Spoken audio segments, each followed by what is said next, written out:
So if we look over here at this board for a second, this is no longer accurate. Okay? You'll be getting your review packet on Tuesday. I'm done teaching today. We're going to review all of surface area, all of a lot of things on Monday together as a class. Tuesday is going to be your review sheet for the test. Wednesday, you're going to start the test. Thursday, you will have another review day. Okay? Because mostly I'm not here, and I'm not going to have you test without me here. Friday, you'll finish your test. That's actually pretty easy because if you have the test on Wednesday and you don't know what you're doing, you have Thursday to come in because I'll still be here in the morning for you to ask questions. You can come in during lunch because I'll still be here during lunch for questions. But you'll actually have a review day where you'll be able to watch the video of me teaching stuff that I think you'll need to know. It's going to be different than the review packet. Then on Friday, you're going to finish the test. Okay? So that's what it's looking like. This is no longer Thursday for the review packet. I'm changing that to Tuesday. Everybody with me? Okay. Need a haircut. Doesn't look good. I mean, it never really looks good, but... David, why are you giving me that look, man? Okay, that's on the video. Now what? Okay. So, we know that these two formulae right here are for surface area.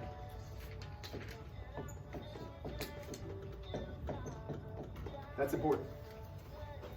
We are in Module 3, Lessons 21 through 26, Volume of Prisms.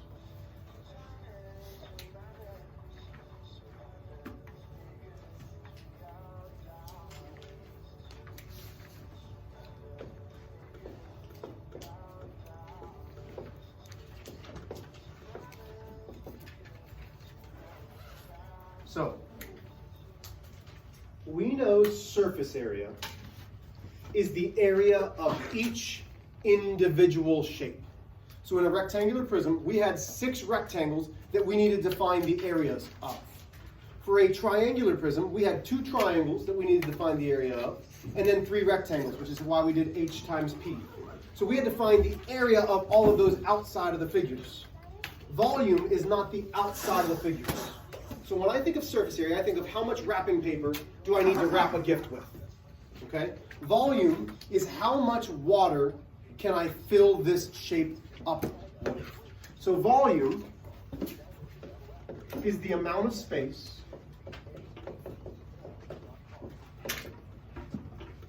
inside of the figure.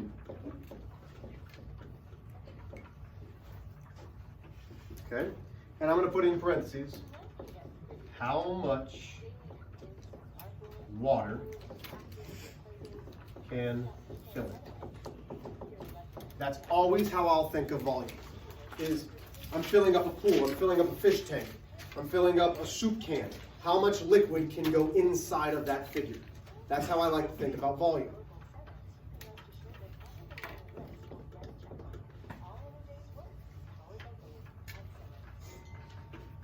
Volume, we know the units, as soon as it's volume, must always be something. What do we think the units are going to have to be for volume, Garrison?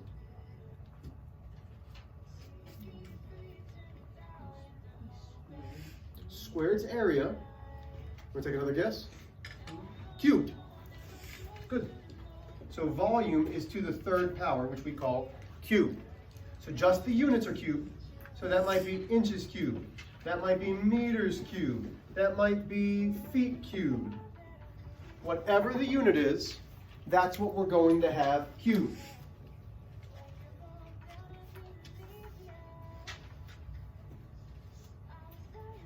Okay.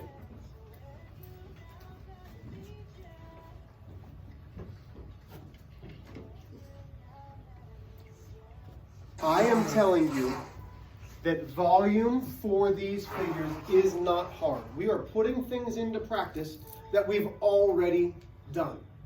I'm jumping right in with the formulas. The volume of a rectangular prism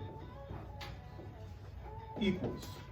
And I'm telling you right now that you absolutely, oh my gosh, want to find the volume of a rectangular prism.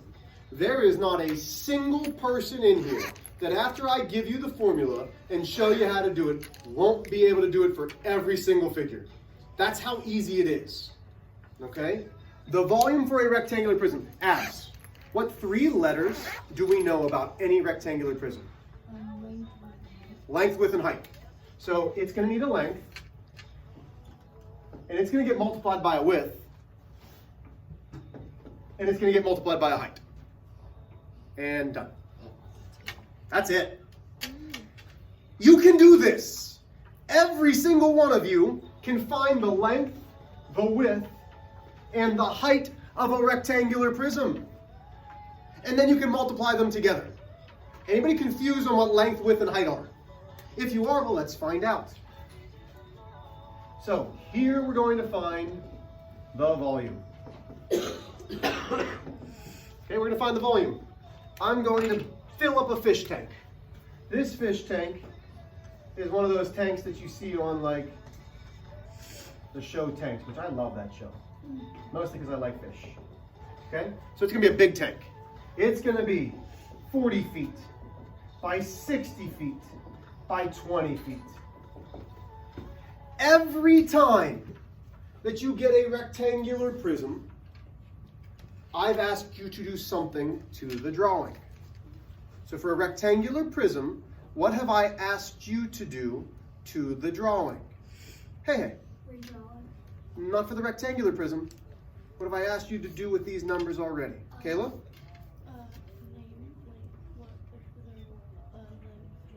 Oh, label them length, width, and height. So Haley, I'm going to come back to you. So you're going to do it for me. Label them for me. What am I going to label 40? What am I going to label 60? What am I going to label 20? 40 is length. Okay, so this can be length, that's fine.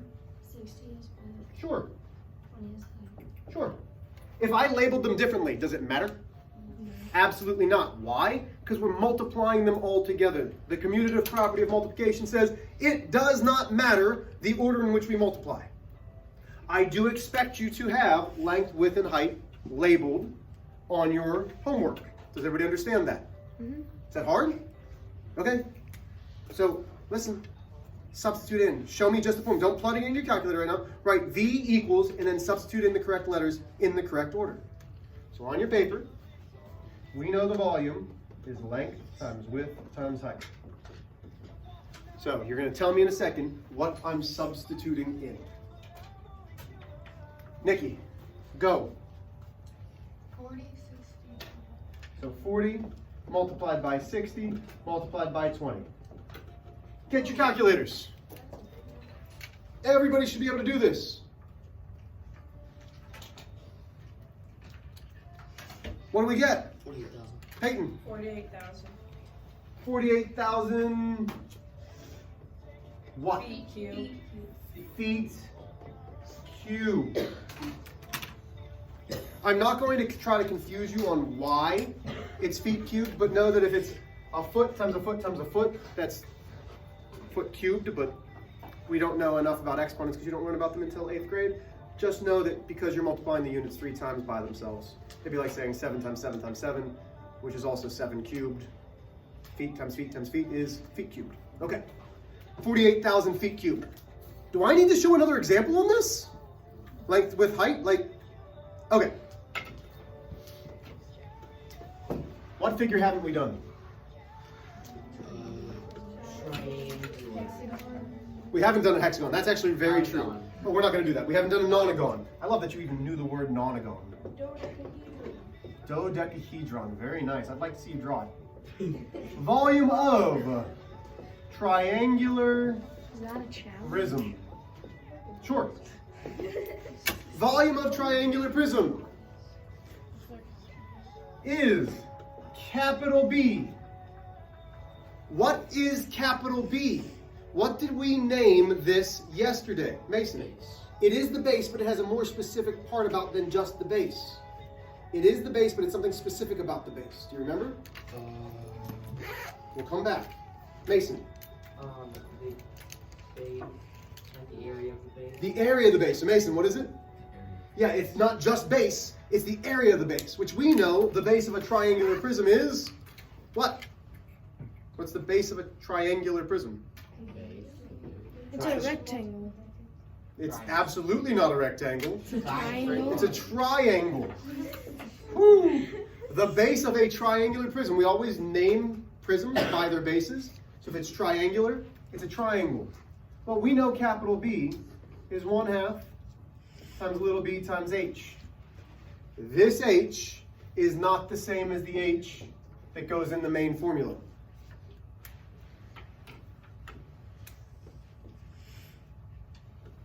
The h, where we have capital B times h, this h is the distance between the triangles.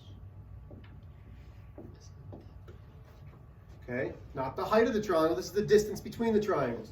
So some of you are already going, I'm not quite sure. Yeah, I get it, that's all right. Let's do it together.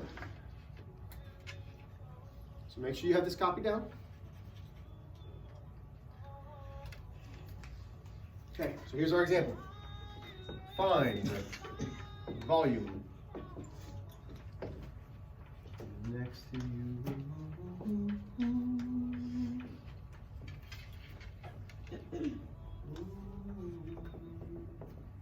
3 inches, 4 inches, 5 inches, 6 inches.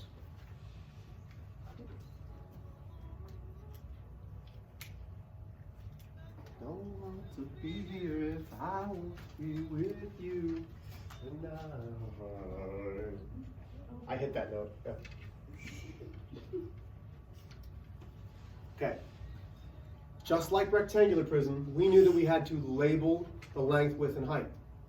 Every time we see a triangular prism, what do we need to do?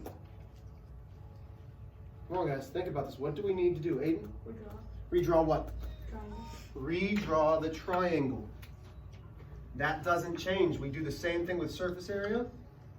We do the same thing with a triangular prism, or with volume. Okay, let's label it. Ms. Martinez, bottom, what's it gonna be? 4 inches. The left side, Peyton. 3 inches. Garrison, the hypotenuse. The diagonal, the hypotenuse. 5 inches. What's the only thing that we need to find for volume? Nick, or Brooke? Base. The capital B, right? Yeah. Which is the area of the base. So we need 1/2 times B times H. Capital B is 1/2. Here's where my two sides are touching, 3 and 4. So capital B is 6 inches squared. Because we're still finding the area of the base, that part doesn't change. Everybody still with me? I'll give you a second to get caught up. Volume is capital B times H. So volume equals, what is capital B, Kayla, in the back? 6 inches squared, so it's 6 multiplied by this H. What does this H stand for, Izzy? 6 inches. Yeah, it's the height between the prism. So that's 6 inches. So the volume is 36 inches cubed. Questions? Okay, you're going to do 2 as an example. So you're finding volume. You're going to do these on your own. So find volume. Number 1 is a cube, even if it's not going to look like a cube.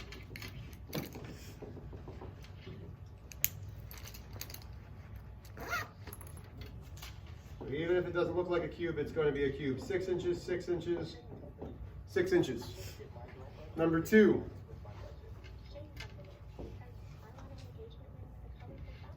12 inches, 5 inches.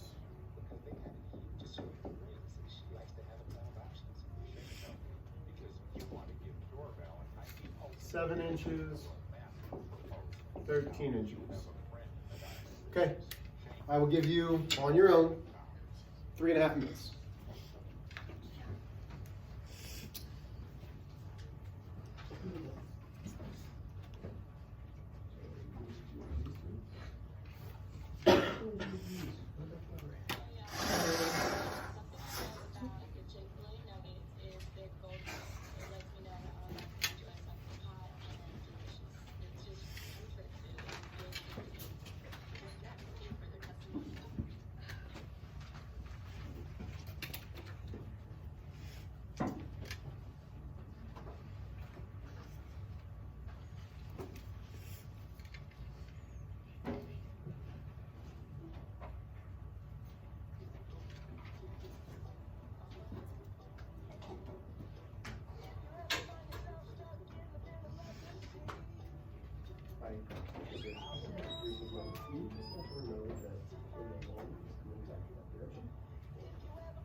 So we should already be done with number 1. Number 1 we should be easy.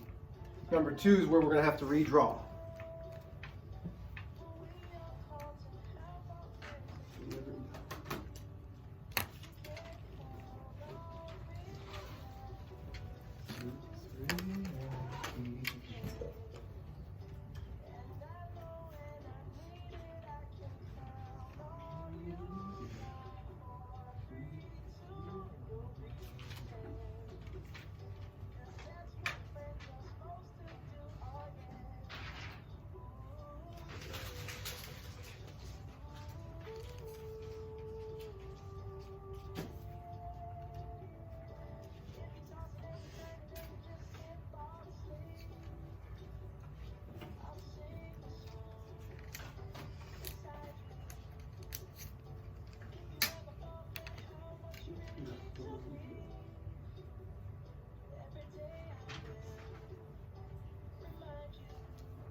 One more minute.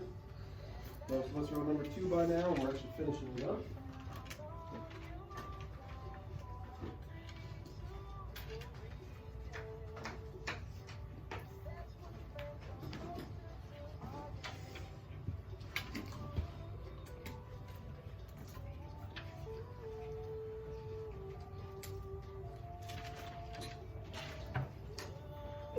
Bless you. Okay. So what should we do first in number 1? What do we need to do first in number 1? Nikki? Yeah, label it. In this case, it doesn't really matter what the length, width, and height are because they're all the same number. But I still want you to do so. So we know volume is length times width times height. Volume equals 6 multiplied by 6 multiplied by 6. 6 cubed, if my memory serves me correctly, is 216. We get inches cubed. Give me a turkey nose if you got that one correct. Nice. Okay, this one's where it gets a little bit trickier because we need to redraw the triangle. What goes on the bottom, Sophie? 5 inches. Javen, what goes on the left-hand side of my triangle? 12 inches. Kayla, what goes on the diagonal or hypotenuse of the triangle? 13. So now we have capital B equals. Where does the right angle touch? Touching 12 and 5. So we've got 1/2 times 12 times 5. With me? Okay. Capital B then equals, if you substitute that in your calculator, it's going to be 30 inches squared. It's squared because B stands for the area of the base. Mason told us that. Mason told us that. So now, volume is capital B multiplied by H. So volume equals 30 multiplied by the base, or not the base, the height of this prism. Josie, it's this distance here. It's the distance between the two triangles. So that's multiplied by 7. Volume then equals 210 inches cubed. Questions? So, on your homework today, you are going to do it on a separate piece of paper. I should see you labeling the length, width, and height on your worksheet, and then seeing this work. I should see you redrawing and showing me this work. Questions? So, your test starts next Wednesday. Everybody with me?